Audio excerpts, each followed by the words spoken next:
Today from iMore.com, we're at WWDC 2012. I am talking to Ken Yarmosh about Agenda. How are you, Ken? Doing well. Enjoying the conference so far. So I gotta say, we've been using your app extensively here. It is basically making sure that we're at the right place at the right time, so thank you for that. That's the goal. That's Agenda's all about the now, managing the now. Yeah, it is incredible. It is so much faster than, like, the built-in calendar app for me is like that desktop calendar. Like, Right. if I want to see what date Thursday is or something, Sure. that's fine. But if I just want to get in, get out, your app is... It looks like you spent a lot of time figuring out the speed of the app. Well, I have tons of meetings every day. And I initially built Agenda because I couldn't find an app, stock calendar included. Apple has to kind of build for the normals, right?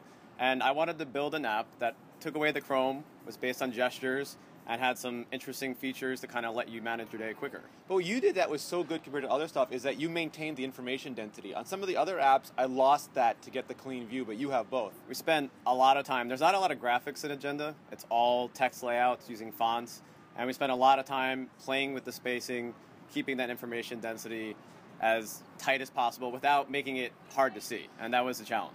Yeah, and you also, the gestures, you have a lot of gestures, but they're stuff that I would try to do anyway as a user. Like if I want to get out of something, I play, I'm out of it. Right. Well, I mean, if you look at even the way Apple's built the calendar app, especially on the iPad, and Agenda's on the iPad as well, you think that you can swipe, right? You think you'd be able to kind of swipe the page and get to the next part, but Apple kind of took that skeuomorphic design and didn't follow it through. It's not consistent. And it's not consistent. We try to make Agenda feel like paper, as simple as paper is. So what are some of your pro-level ninja tips in using Agenda to its utmost? Well, there's a bunch of things here, but some of the things that people often don't know about, and some of these are the older ones, is just something like tap for today, right? So you're scrolling through and you're able to tap back on the status bar. A lot of people actually don't know that.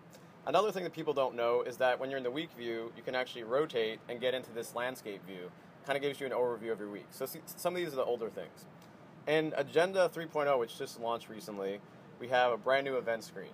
And what we are actually able to do here is have sort of a scrolling month view. So, you might not be able to know right away that you can kind of scroll through that.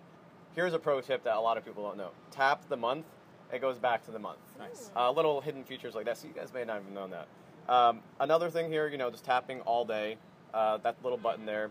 And to get your calendars and change your calendars, you just tap the calendar button. Again, something that some people don't know.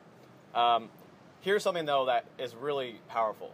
The contacts, the ability to add contacts. So let's say you go into your contacts area here, you add a particular, that one doesn't have a phone number, and now you go back in here, and that contact's added. But really the powerful thing is if we actually create the event title here, so let's say iMore. Sorry, iOS doesn't know how to spell iMore. We'll leave that for now. And you go actually into that particular meeting, what we've actually done is you're able to actually use that information to with the status tabs, which helps you let people know what's going on and tell them, for example, if you're running late, how late are you running? So it gives you sort of that quick information.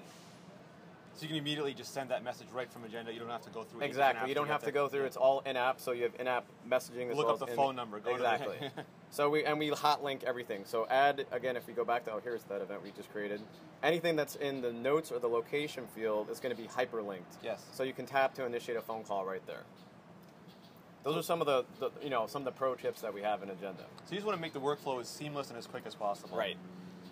So Agenda's available in the App Store now? Agenda's available in the App Store, 3.0 version. We have a bunch of new features. We're doing some integrations with some of our other apps. And you're not slowing down. I mean, the new versions keep coming. The new versions keep coming. We find that if people like it, we learn from them. We learn from our customers. We also have some of our own ideas. We sort of combine those together, and we just keep pushing the updates, and it keeps pushing it to the top of the App Store, so you can't beat that. Absolutely. Thank you very much. This is Ken Yarmosh talking about Agenda. This is at WWDC 2012.